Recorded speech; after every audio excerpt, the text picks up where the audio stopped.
എല്ലാവർക്കും നമസ്കാരം. നമ്മൾ പൊതുവെ ഭഗവത്ഗീതയിലൂടെ അങ്ങനെ പോകുമ്പോൾ ഒരേ ഒരു രാജാവിൻ്റെ പേരാണ് നാം കാണാറുള്ളത്, ജനകാദയ.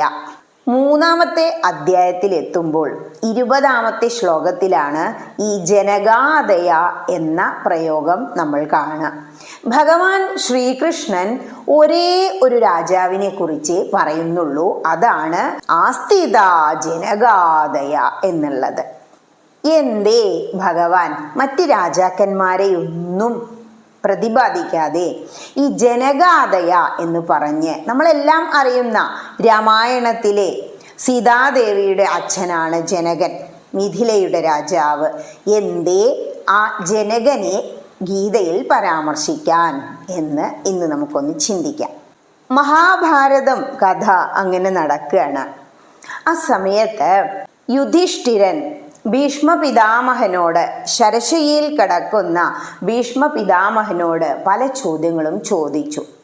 അതിൽ ഒരു ചോദ്യമാണ്, ജനകരാജാവിനെ എന്തുകൊണ്ടാണ് എല്ലാവരും ബഹുമാനിക്കുന്നത്? അല്ലെങ്കിൽ ജനക രാജാവ് എങ്ങനെയാണ് സിദ്ധനായി മാറിയത് എന്നാണ് ചോദിക്കുന്നത്. ആ സമയത്ത് ഭീഷ്മ പിതാമഹർ പറഞ്ഞു കൊടുക്കുന്ന ഉത്തരമാണ് ഇത്. വിദേഹ രാജാവായ ജനകൻ എങ്ങനെയാണ് സിദ്ധനും ജ്ഞാനിയും ജീവൻ മുക്തനുമായി തീർന്നത്? ഇതായിരുന്നു ചോദ്യം.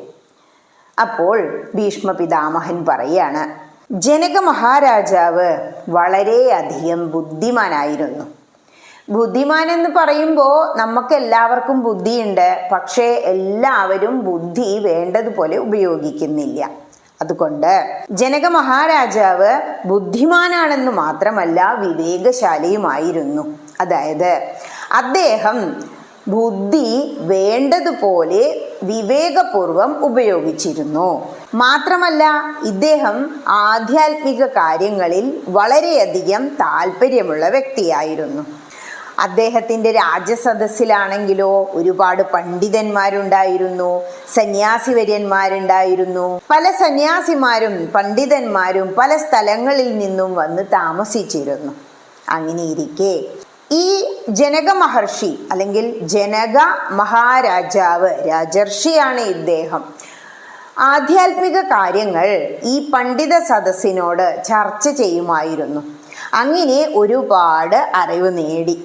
പക്ഷേ എന്നിട്ടും അദ്ദേഹത്തിന് പൂർണ്ണമായ ജ്ഞാനം ലഭിച്ചില്ല, ആരുടെ കയ്യിൽ നിന്നും ലഭിച്ചില്ല.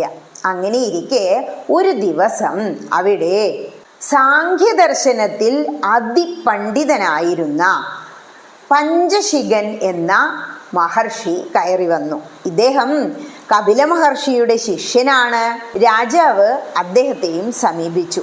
എന്നിട്ട് പല കാര്യങ്ങളും ചോദിച്ചറിഞ്ഞു. കുറേ കാര്യങ്ങൾ അങ്ങനെ അവർ സംസാരിച്ചു കൊണ്ടിരുന്നപ്പോൾ ഈ മഹർഷിക്ക് മനസ്സിലാവുകയാണ്, ഈ രാജാവിന് ഒരുപാട് കാര്യങ്ങൾ അറിയാം. ഇദ്ദേഹത്തിന് ആവശ്യമുള്ളത് സാംഖ്യയോഗം ഉപദേശിക്കലാണ്. അങ്ങനെ സാംഖ്യയോഗം ഉപദേശിച്ചു. എന്താ? പ്രകൃതിയും പുരുഷനും തമ്മിലുള്ള ബന്ധം, അതാണ് സാംഖ്യയോഗം.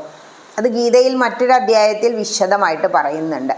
ഈ സാംഖ്യയോഗം മുഴുവൻ ഉപദേശിച്ചു കഴിഞ്ഞപ്പോൾ ഈ ജനക മഹാരാജാവിന് അദ്ദേഹത്തിൻ്റെ ജ്ഞാനക്കണ്ണ് തുറന്നു.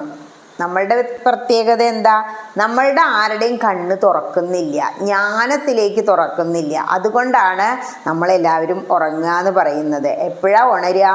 ആത്മീയമായി ഇത്തിരി കാര്യങ്ങളെങ്കിലും അറിയുമ്പോൾ നമ്മളെല്ലാവരും ഉണരും.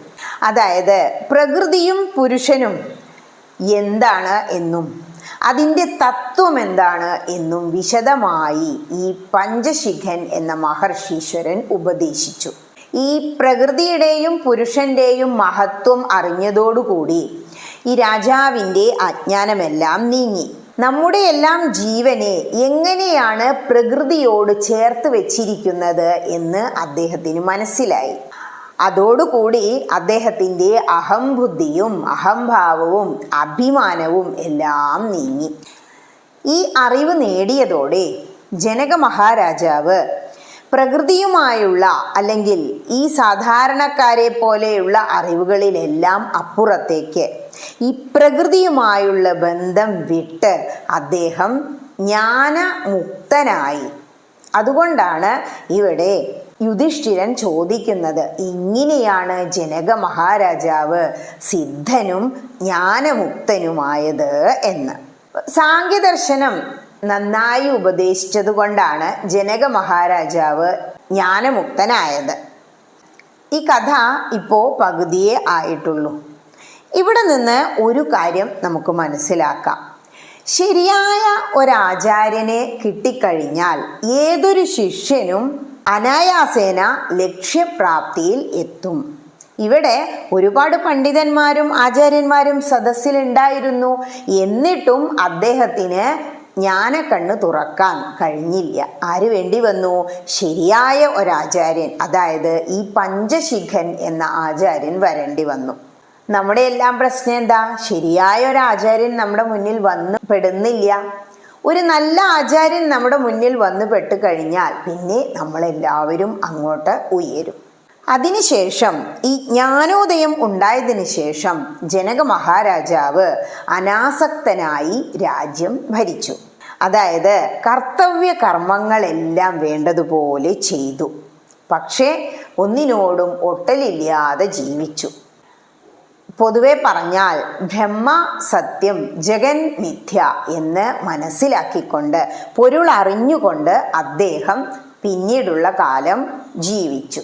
ഇങ്ങനെ ഇരിക്കെ ജഗത് പ്രഭുവായ ഭഗവാൻ ഇദ്ദേഹത്തെ ഒന്ന് പരീക്ഷിക്കാം എന്ന് തീരുമാനിച്ചു. ആരാ ജഗത് പ്രഭുവായ ഭഗവാൻ? സാക്ഷാൽ ശ്രീനാരായണൻ. ഒരു ദിവസം ഈ മിഥില രാജധാനിയും മിഥില പട്ടണവും എല്ലാ ഭാഗത്തും തീ പടർന്നു പിടിച്ചു. അകാരണമായി ഈ തീ പടർന്നു പിടിച്ചു വന്നപ്പോൾ എല്ലാ ജനങ്ങളും കിടന്ന് ഓടാൻ തുടങ്ങി. ആരും തീ അണയ്ക്കുന്നില്ല. എന്താ കാരണം? രാജാവ് ഉത്തരവിറക്കണം, എങ്കിലേ തീ അണയ്ക്കാനാവൂ. ആ സമയത്ത് പ്രജകൾക്കൊന്നും രാജാവിനെ ചോദ്യം ചെയ്യാൻ പാടില്ല, അവർക്ക് ധൈര്യമില്ല. പക്ഷേ ബ്രാഹ്മണ ശ്രേഷ്ഠർ, പണ്ഡിതന്മാര് ആണ് രാജാക്കന്മാർക്ക് ഉപദേശം കൊടുക്കുക.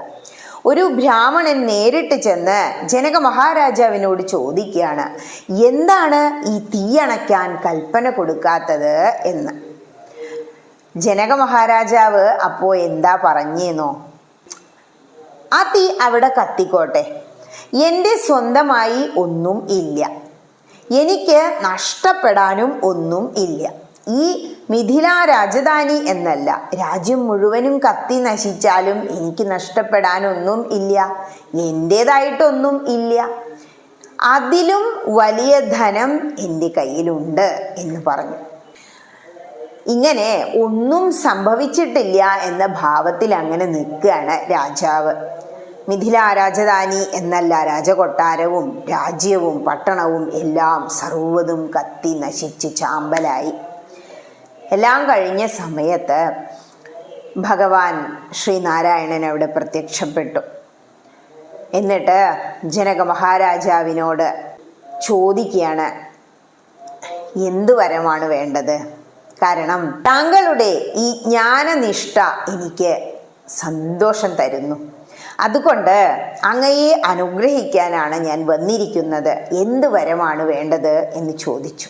ആ സമയത്തും ജനക മഹാരാജാവ് ഒന്നും മിണ്ടണില്ല, അങ്ങനെ നിൽക്കുകയാണ് ഭഗവാനെയും തൊഴുതും കൊണ്ട്. പക്ഷേ ഭഗവാൻ കാര്യങ്ങൾ മനസ്സിലാക്കി.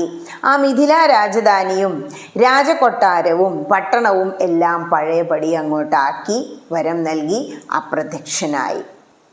അതായത് ഈ ലോകത്ത് സംഭവിക്കുന്നതെല്ലാം മായയാണ് എന്ന് മനസ്സിലാക്കിക്കൊണ്ട് ജീവിക്കുന്ന ജ്ഞാനികൾ ഇങ്ങനെയേ പെരുമാറൂ എന്നാണ് ഈ കഥ നമുക്ക് തരുന്ന തത്വം. കാരണം ഇവിടെ ജനക മഹാരാജാവ് പണ്ഡിതൻ എന്ന ആ ഒരു സ്ഥാനത്തേക്ക് ഉയർന്നിരുന്നു, ആത്മജ്ഞാനം നേടിയിട്ട്. ഇതിനെക്കുറിച്ച് ഗീതയിൽ മറ്റൊരു ശ്ലോകത്തിൽ പറയുന്നത്, വിദ്യാ വിനയസമ്പന്നീ ബ്രാഹ്മണീ ഗവിഹസ്തിനി ശുനി ചൈവ ശോപാകേ ച പണ്ഡിതാ സമദർശിന. പണ്ഡിതന്മാർ എല്ലാത്തിനെയും സമമായി കാണുന്നു. ഹരേ കൃഷ്ണ.